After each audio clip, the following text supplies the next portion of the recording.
నాకు అసలు ఎంత లా ఆఫ్ అట్రాక్షన్ మీద నమ్మకం ఉందంటే, నేను ఫస్ట్ డిప్రెషన్లో ఉన్నప్పుడు హాస్పిటల్లో కూర్చొని ఉన్నాను. కూర్చొని ఇలాగా ఇంకా వెయిటింగ్ అనమాట, రిసెప్షన్లో ఉన్నామన్నమాట డాక్టర్ని కలవడానికి. అప్పుడు ఛానల్ ఈటీవీలోనే నర్తనశాల అనేసి ఒక ప్రోగ్రామ్ వస్తుంది. ప్రోగ్రామ్ వస్తే అందరూ సెలబ్రిటీస్ డ్యాన్స్ చేస్తున్నారు. నాకు ఇలా డ్యాన్స్ చేయాలని ఉంది, సెలబ్రిటీగా వెళ్ళాలని ఉంది, ఇలాగా ఒక పవర్ఫుల్గా నేను dance I want prove my self, నేను ఇంకా అంత ఎనర్జెటిక్గా ఉన్నాను చేయాలని ఉంది. అంటే టక్కని మా వారు చూసి, నువ్వు ఉన్నది హాస్పిటల్లో, నువ్వు డిప్రెషన్లో వచ్చున్నావు, నీకు ఏంటి నమ్మకం అన్నారు. నాకు నమ్మకం ఉంది, నేను ఏదో చేయబోతున్నాను నమ్మకం నాకు ఎక్కడో అనిపిస్తుంది అని చెప్పేసి అలా స్టార్ట్ చేశాను. ఇంటికి వచ్చి డయట్ స్టార్ట్ చేశాను. డయట్, ఫ్రూట్స్ అని, అదని ఇదని, అంటే ఫుల్ స్ట్రెస్ అయిపోయి ఉన్నాను. అవన్నీ పోగొట్టుకోవాలి ఫస్ట్లోనే. మెడిటేషన్ స్టార్ట్ చేసి, నేను మీరు నమ్మరు, నాకు అప్పుడు విపక్షణ తెలీదు. నేను ఊరికి దీంట్లో అంతా అక్కడక్కడ యూట్యూబ్లో అక్కడ చూసి ఇక్కడ చూసి అక్కడ బుక్స్ చదివి అన్నీ నేర్చుకొని, మహావతార్ బాబాజీ ఉన్నారు కదా, ఆయన బుక్స్ అన్ని చదివి ఆయనలాగా, అంటే నాకు ఎప్పటి నుంచో ఉంది చూడండి, నాకు ఒక సోల్ ప్లాన్లోనే ఉంటుందంట ఇవంతా. సో నాకు ఆ మహావతార్ బాబాజీని తలుచుకుంటూ మెడిటేషన్ స్టార్ట్ చేశాను. నేను ఇప్పటికీ వాట్సాప్లో ఎవరు ఎప్పుడన్నా ఆయన ఫోటో పెట్టారంటే, ఏంటి ఏడ్చావా అందుకే ఆయన ఫోటో పెట్టామని అడుగుతుంటారు మా ఫ్రెండ్స్ అంతా, వాళ్ళకి తెలిసిపోతుంది.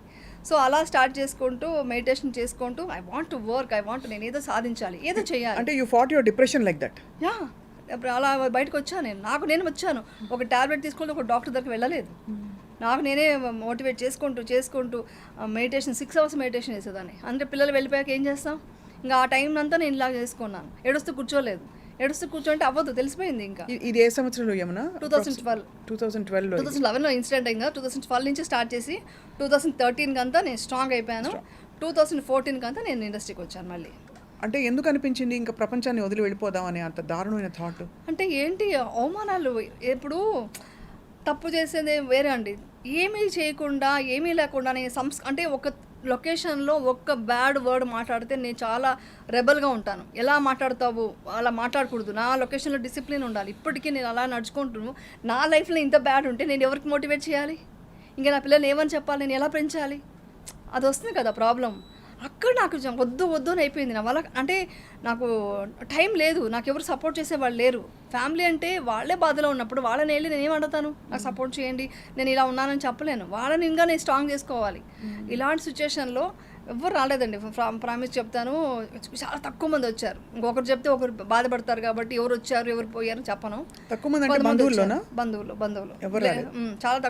చాలా తక్కువ. కానీ ఒకటండి, నేను ఎవరిని బ్లేమ్ చేయను. ఈవెన్ సోషల్ మీడియాని కూడా ఇప్పుడు బ్లేమ్ చేయట్లేదు. ఒకప్పుడైనా కోపంతో తిట్టాను, కానీ ఇప్పుడు వాళ్ళని కూడా బ్లేమ్ చేయట్లేదు. ఓకే, వాళ్ళు నా వల్ల కొంచెం రేటింగ్ వస్తుందని ఏదో కొంచెం పాయింట్స్ కోసం రాసుకొని అంతే. అంటే వాళ్ళని కూడా మిత్తా ఇవ్వడం అంటే మంగళమైత్రి, అంటే మనం విపక్షణలో ఓకే లీవ్, నువ్వు కూడా హ్యాపీగా ఉండు అని వదిలేయడమే ఇప్పుడు. సో ఎవరిని బ్లేమ్ చేయట్లేదు, సిచ్యువేషన్ అలా ఉందిలేండి, నేను ఎవరిని బ్లేమ్ చేయలేదు. సో నాకు నేను కరెక్ట్ చేసుకోవాలి. సో నాకున్న సమస్యని, అంటే మనకి ఛాలెంజెస్ అంటే ఇష్టం చిన్నప్పటి నుంచి, ఏదైనా అనుకుంటే సాధించే అలవాటు ఉంది.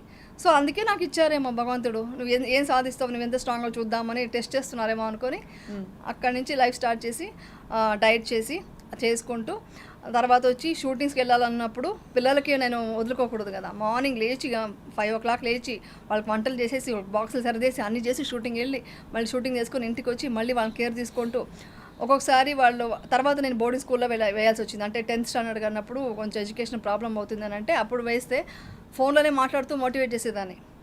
నేను ఎగ్జామ్ రాస్తుంటే నీ పక్కనే ఉన్నాను అని ఫీల్ అవ్వు, ఐఎమ్ దేర్, నేను ఎక్కడున్నా నీ మీద నాకు ఉంది, మదర్ ఉంది, అక్కడ అఫెక్షన్ ఉంది నాకు. అంటే ఇదంతా కొంచెం అనుకుంటా లా ఆఫ్ అట్రాక్షన్ ఉందండి. అది చాలా నేను డీటెయిల్గా చెప్తే మీకు అర్థమవుతుంది. నేను మా అమ్మాయి చెప్తే, నువ్వు నా పక్కన ఉన్నాం అనుకుని రాశానమ్మా, హ్యాపీగా రాశాను అని చెప్పేదన్నమాట. స్కూల్ టాపర్ అండి, ఐసీఎస్సీలో దీంట్లో స్కూల్ టాపర్ అండి. దట్ ఈస్ ద ఇది అచీవ్మెంట్. విశిష్ట కౌశిక కూడా అలాగే చదివిన తర్వాత ఎలా అనేదంటే మా Kaushika every time first rank, boring ఈసారి వదిలేద్దాం అనేది, అంటే ఆ లెవెల్లో వెళ్ళిందనమాట. సో ఇవంతా నాకు నేను పిల్లలకు అర్థమైందా యమునా? ఏం అంటే ఒక షేకప్ వచ్చింది ఫ్యామిలీలో, అమ్మ ఇలాగా కదిలిపోయింది, అమ్మకి ఇలా కష్టం వచ్చిందని అర్థమైందా పిల్లలకి చిన్నప్పుడు? నేను చెప్పలేదు, కానీ తర్వాత నేను అర్థం చేసుకున్నాను. అవంతా చాలా చెప్పాను టీవీలో, మళ్ళీ ఆ టాపిక్లు అంతా చెప్తే మళ్ళీ ఎమోషనల్ అవ్వడం వద్దు. కానీ వాళ్ళు ఏ లెవెల్ స్ట్రాంగ్ అయిపోయారంటే, ఇప్పుడు నాకు యాక్చువల్లీ అనిపిస్తుంటుంది, ఓకే అన్నీ అచీవ్ చేశాను, మేము సాధించాము, మేము ప్రూవ్ చేసుకున్నాము, హ్యాపీగా ఉన్నాము ఫ్యామిలీతో. వాట్ నెక్స్ట్ ఏంటి? నెక్స్ట్ మా పిల్లలకి వచ్చేవాళ్ళు రేపు వాళ్ళేమంటారు అంటే ఇది మాట్లాడొచ్చు లేదు, మా అమ్మ ఇప్పుడు కూడా తిడుతుంది ఇవన్నీ మాట్లాడితే. కానీ అది ఒక భయం లోపల ఉండేది నాకు మొన్నటిదాకా ఏంటి రేపు పొద్దున వచ్చేవాళ్ళు క్వశ్చన్స్ ఏమైనా అడుగుతారేమో, నేను మా అమ్మాయికి ఎలా పెళ్లి చేయాలి ఏంటి అని ఉండేది. మా అమ్మాయి ఒకటే చెప్పింది, అస్సలు మనల్ని నమ్మి మనల్ని అర్థం చేసుకొని వచ్చేవాళ్ళు వస్తారు, వచ్చినప్పుడే మనం వాళ్ళకి ఇది చేద్దాం. మనకు రెస్పెక్ట్ లేని చోటు మనకు అనవసరం.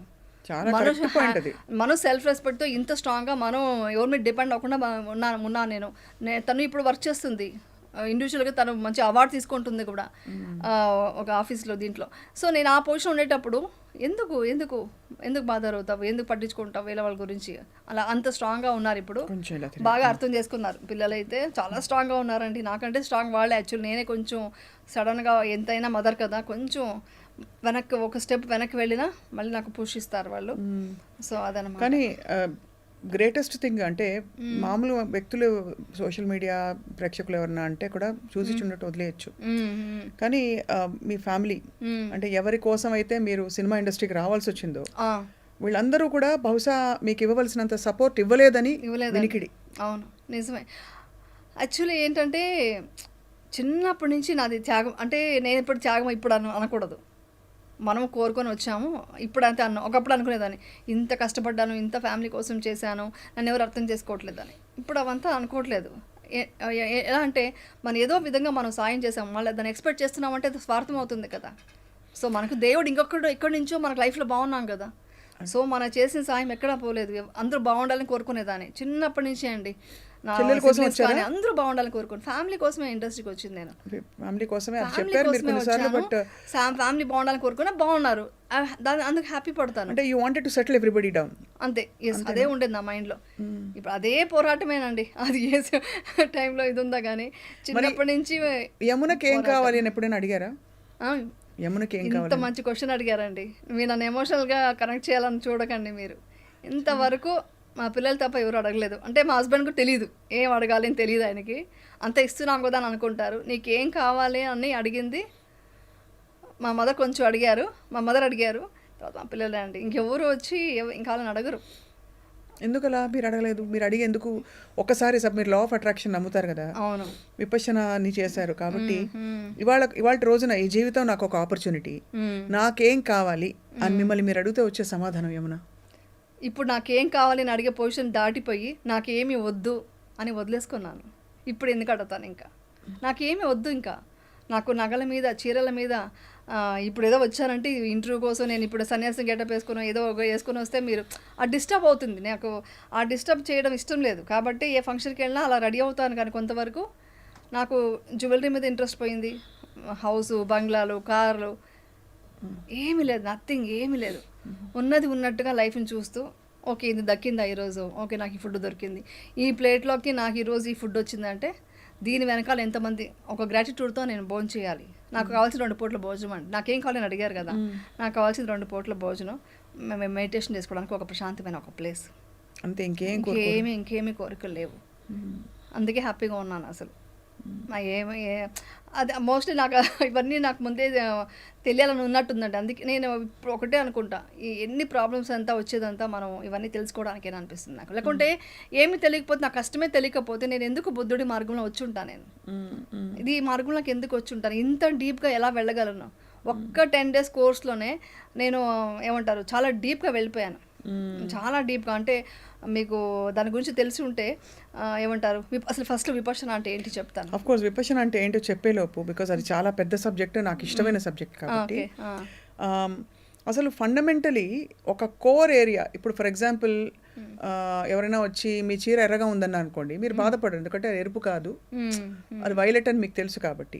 ఇక్కడ స్త్రీలకు సంబంధించి కోర్ ఏరియాస్లోనే ఎప్పుడు కూడా ఎవరైనా అవమానిస్తారు, మాటలు అంటూ ఉంటారు, కోర్ విషయాలు. దాన్ని మీరు ఫిలాసాఫికల్గా ఎలా అర్థం చేసుకున్నారు? Why is this happening to me అనడానికి? అది ఉదాహరణకి నాకు ఎవరైనా వచ్చి నువ్వేంటి బండలాగా గయ్యాళిలా మాట్లాడుతున్నావు అని అనుకోండి, ఇమీడియట్గా నేను రియాక్ట్ అయ్యేదాన్ని, నేను మంచిదాన్ని అని చెప్పి. బట్ ఎందుకు ఇలాంటి ఒక కోర్ ఏరియాలో మనకి సమస్యలు వస్తాయని మీరు ఫిలాసాఫికల్ ఆన్సర్ ఏంటి? అంటే ఇప్పుడు వాళ్ళ నాలెడ్జ్ అంతే ఉంది, వాళ్ళ నాలెడ్జ్ ఆ లెవెలే ఉంది. ఇప్పుడు ఎగ్జాంపుల్కి ఇప్పుడు నేను యాక్ట్ చేస్తున్నాను ఇలాగ, ఇప్పుడు ఎగ్జాంపుల్కి మేకప్, ఇప్పుడు నేను విపర్శనకు వెళ్ళినప్పుడు కూడా ఎవరో అన్నారంట, ఆవిడ ఏంటి 10 days వచ్చేసారు వెళ్ళిపోతారు, వాళ్ళు ఎంత చేయరు వీళ్ళంతా అంటే సినిమాలు కానీ సీరియల్ కానీ వాళ్ళకి ఇంకేమీ స్పిరిచువల్గా ఉండదు, వాళ్ళకి ఒక్కొక్క సంస్కారం ఉంటుంది, వాళ్ళకి ఒక స్ట్రాంగ్ మైండ్ ఉంటుంది అంతా ఏం అర్థం చేసుకోరు. సో వాళ్ళ మైండ్ సెట్ అంతే, వాళ్ళ ప్రపంచం చూసింది ఆ కోణంలో చూశారు. వాళ్ళ కోణానికి వెళ్ళి నేను ఆన్సర్ చెప్తే నేను ఆ లెవెల్కి వెళ్ళిపోతాను. సో మనం అప్పుడు ఆన్సర్ చెప్పకూడదు. సో మనం ఏంటో మనకు తెలుసు కదా. ఒక్క స్మైల్, ఎంతో రాజ్యాన్ని వదిలేసి సంసారాన్ని వదిలేసి వెళ్ళి సన్యాసం తీసుకున్న బుద్ధుడికే తప్పలేదండి అపనిందనరు. ఆయన మంచి కోరి ప్రపంచానికి మంచి ఒక విద్యను ఇస్తుంటే ఆయనకే చాలామంది ఆయనకి ఎలాగ ఆయన ఇది చేయాలని చెప్పేసి ఒక అపనిందలను దాని మీద మోసేయడానికి ట్రై చేశారు. ఆయన అప్పుడు కూడా జస్ట్ మిత్తా ఇచ్చారు, ఒక స్మైల్ ఇచ్చారు, దానితో ఆయన సక్సెస్ఫుల్గా ముందుకు వెళ్ళిపోయారు అంతే. ఏ రోజు బాధపడలేదు. నేను ఆయనే అండి ఇన్స్పిరేషన్, నాకు ఇన్స్పిరేషన్ అంతా ఎవరంటే ఇప్పుడు ఆయనే. ఇప్పుడు మీరు అనేది ఏంటంటే అంత కష్టం వచ్చుండకపోతే బహుశా మీరు ఈ మార్గం వైపు చూసేవారు కాదు, మేబీ ఇంతటి ఒక విషయం ఉందని తెలుసుకునేవారు కాదు, ఇంత విషయం ఉందని తెలిసేది కాదు. ఏదో మెడిటేషన్ చేశాను అంటే చెప్పడం ఈజీ అండి, ఏముంది మెడిటేషన్ కూర్చుంటా కొంచెం థాట్ ఎలా వెళ్తుంది, ఒక 15 minutes చేస్తాము, అది కాదు కదా. టోటల్గా ఒక నిర్వాణ స్థితికి వెళ్ళే లెవెల్కి ఒక పొజిషన్కి ఒక భంగా వెళ్ళి ఒక టోటల్గా ఏమీ లేదు, నథింగ్, ఇవన్నీ వచ్చేసి ఇంపర్మనెంట్ అని తెలుసుకోవడం ఉంది కదా. అది చాలా గొప్ప విషయం, నాకు అర్థమైంది, నా అదృష్టంగా భావిస్తాను. నిజంగా విపశ్యన చేసేవాళ్ళు చాలా అదృష్టం ఉంటేనే చేస్తారు. అవును, అంత కఠోరమైన ఒక సాధన అది చేసామంటే ఒక అదృష్టం ఉండాలి. సో విపశ్యనకు అసలు ఎలా ఇంట్రడ్యూస్ అయ్యారు మీరు? విపశ్యనకు మా అమ్మాయి వెళ్ళింది ఫస్ట్ మీ అమ్మాయి, మా పెద్ద అమ్మాయి వెళ్ళింది. విశిష్టకి ఎవరో చెప్పారంట, తనకి వచ్చి నేను ఎప్పుడు బుద్ధ అని చెప్పేది, అంటే నాకు తెలియకుండానే నేను బుద్ధుడికి ఇదిగా డివోటీగా ఉన్నాను, నేను అంటే ఇష్టపడుతూ ఉన్నాను. బుద్ధుడు చెప్పే మాటలు నాకు నచ్చేది అనమాట. ఆయన ఎప్పుడు చెప్తారు కదా, దుఃఖం బయట లేదు, మీ లోపలే ఉంది, మీ లోపల కరెక్ట్ చేసుకోండి, దుఃఖం బయట నుంచి ఎందుకు చూస్తారు అని చెప్పేవాళ్ళు. అది చెప్పేదాన్ని, ఈవెన్ టీఎన్ఆర్ ఇంటర్వ్యూలో అంతా అదే చెప్పాను, బట్ డీటెయిల్గా నాకు తెలియదు. ఇది మా అమ్మాయి వింటూ వాళ్ళ ఫ్రెండ్స్ చెప్తుంటే అసలు విపశ్యనకు వెళ్లకుండా ఇవన్నీ మాట్లాడుతున్నారు ఏంటి అన్నారంట. అప్పుడు మా అమ్మాయి నేను విపశ్యనకు వెళ్తున్నాను బుక్ చేసింది. చేశాక నేనే డ్రాప్ చేయడానికి వెళ్ళాను. చూసి అమ్మో 10 days ఫోన్ లేకుండా ఎవరితో మాట్లాడకుండా నోబెల్ సైలెన్స్తో ఇలా ఉండి ఇక్కడ చేయాలా, ఇదేదో రూమ్ వచ్చారు, ఇక్కడ భోజనం చేయాలి, ఇక్కడ పడుకోవాలి, మార్నింగ్ 4:30కి లేచి వెళ్ళాలి, మార్నింగ్ లేవడం ఓకే కానీ ఇలా ఎలా ఉంటాము ఇలా మాట్లాడకుండా ఎవరితోనూ, నా వల్ల కాదు అని కూడా వీడియో పెట్టాను. యాక్చువల్లీ చెప్పాను, వీడియో తీసి స్టేటస్లో కూడా పెట్టేశాను, నా వల్ల కాదని. 10th day మా అమ్మాయి ఇది చేసి వచ్చిన తర్వాత చాలా చేంజెస్ కనిపించింది మా అమ్మాయిలో. అలా కూర్చోగానే 10 minutesలోకి మేము మెడిటేషన్లోకి వెళ్ళిపోయేది, రిలాక్స్ అయిపోయి పడుకునేసేది. ఏంటి ఇంత చేంజ్, సడన్గా ఎప్పుడు 12 అయినా కానీ పడుకోదు నైట్, నేను మెడిటేషన్ చేయాలి, మార్నింగ్ నేను పడుకోవాలి, నువ్వు వెళ్ళు ప్లీజ్ అనేసి పడుకునేదన్నమాట. నాకు ఎందుకో నచ్చి అప్పుడు నేను విపశ్యనకు వెళ్దామని డిసైడ్ అయ్యి నేను బుక్ చేసుకున్నాను. వెళ్ళేటప్పుడు చెప్పింది, చాలా కష్టమైన సాధన నువ్వు చేయాలి అంది. మనం చాలా స్ట్రాంగ్ కదా కొన్ని విషయాలు, అది ఏంటో తేల్చుకునేంత వరకు మనం రాకూడదు అనుకుంటాం. ముందు నుంచే నేను కొంచెం బాడీ ఫిట్నెస్ అంతా చేసుకొని కొంచెం నార్మల్ మెడిటేషన్ కొన్ని చేసుకొని, నాకు హిప్నాటిజం వచ్చు కదా, సో హిప్నాటిజం అనేది చేసుకొని వెళ్ళాను. ఇవన్నీ అంతా పక్కన పెట్టమన్నారు, ఇవన్నీ పక్కన పెట్టి ఏమీ లేకుండా మైండ్లో ఏమి ఇది పెట్టుకోకుండా రండి అన్నారు. వెళ్ళిన తర్వాత ఒక్కొక్క రోజుకి ఒక్కొక్క చేంజెస్ వస్తుంటే. దేవన్ ఎలా ఉండేది మీరు వెళ్ళినప్పుడు ఫస్ట్ టైం? మీ వారు ఎలా అసలు ఒప్పుకున్నారు? ఓకే అంటే పాప ఇప్పుడు అనరు, మా వారు వచ్చి నువ్వు ఏం చేస్తావన్నా రైట్ అండి. అదొక్క నేను చేసుకున్న అదృష్టం ఏంటంటే, నేను విపశ్యనకి వెళ్తానా వెళ్ళు, నేను హిమాలయకు 1 month వెళ్ళిపోతానా వెళ్ళు అంటారు. అసలు ఏ మాత్రం ఇది లేదు నాకు, అదొక్క గ్రేట్ విషయం అసలు మా ఆయన విషయంలో. చాలా గ్రేట్ అండి, చాలా మంచి ఎలాంటి సపోర్టివ్ హస్బెండ్ ఉండడం అనేది. నేను ఇన్ని రోజులు ఇలా వర్క్ చేస్తానంటే బికాస్ ఆయన సపోర్టే కదా, ఆయన సపోర్ట్ లేకపోతే నేను రోజులు ఏది లేకపోయినా ఏమన్నా ప్రొటెక్టివ్ గా అయినా ఉంటారు. అయ్యో వెళ్ళి ఎక్కడి కష్టంలో ఇరుక్కుంటావో, కష్టం నుంచి బయటకు వచ్చావు, ఇంటి పట్టు ఉండని చెప్తారు అట్లీస్ట్ ఏది లేకపోయినా. కానీ మళ్ళీ మిమ్మల్ని నమ్మి మిమ్మల్ని వెళ్ళనివ్వడం అనేది, అంటే నమ్మకం అంటే ఏంటి తెలుసా, నమ్మకం అంటే ఆయన సగం భాగమే కదా అండి, అర్ధనారీశ్వరుడు అంటారు కదా, ఆయనలో సగం భాగమే కదా, సహధర్మచారణి అంటారు కదా.